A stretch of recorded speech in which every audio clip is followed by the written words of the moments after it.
Boris Johnson is facing his biggest test as he seeks to make a success out of Brexit Britain, analysts claim.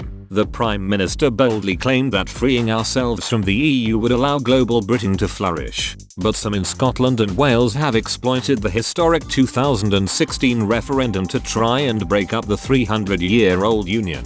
And with teething issues surrounding the new EU relationship creating a border in the Irish Sea, combined with rising support for independence in Wales and Scotland, it could prove a potentially fatal mix. This is why the Prime Minister is being urged to seize the bull by the horns and strike a clear and successful path for all four corners of the United Kingdom to prosper. As the country marks 100 days since the Brexit transition period ended, Bloomberg examined the outlook of the UK's devolved nations. Matt Quarterup, a professor of political science at Coventry University who served as a special advisor on UK constitutional affairs, told the publication, "But for Brexit, the union would be relatively safe. But I'm not so sure now." He claimed that change won't be the day after tomorrow, but give it 10 years. Polls show that support for independence is strongest in Scotland, where nationalist parties have consistently enjoyed a majority. May's Holyrood elections look set to return a majority for Nicola Sturgeon's SNP,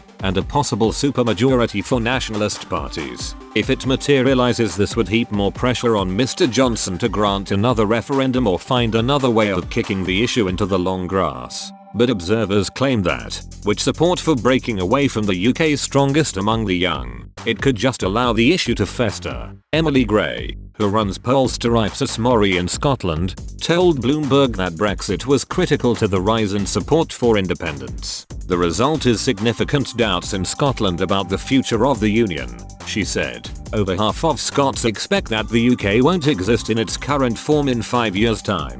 This has led Scottish Conservative leader Douglas Ross to declare that it's recovery or referendum. "We can't do both ahead of May's elections." In Wales, whose parliament is currently dominated by Labour, support for leaving the UK is on the up, albeit on a much smaller scale than Scotland. This has risen during the coronavirus pandemic, playing into the hands of the nationalist Plaid Cymru party. The party, which has pledged to hold a vote on Welsh independence within 5 years if it wins power, is predicted to do well on the 6th of May and could force Mark Drakeford's party into a coalition.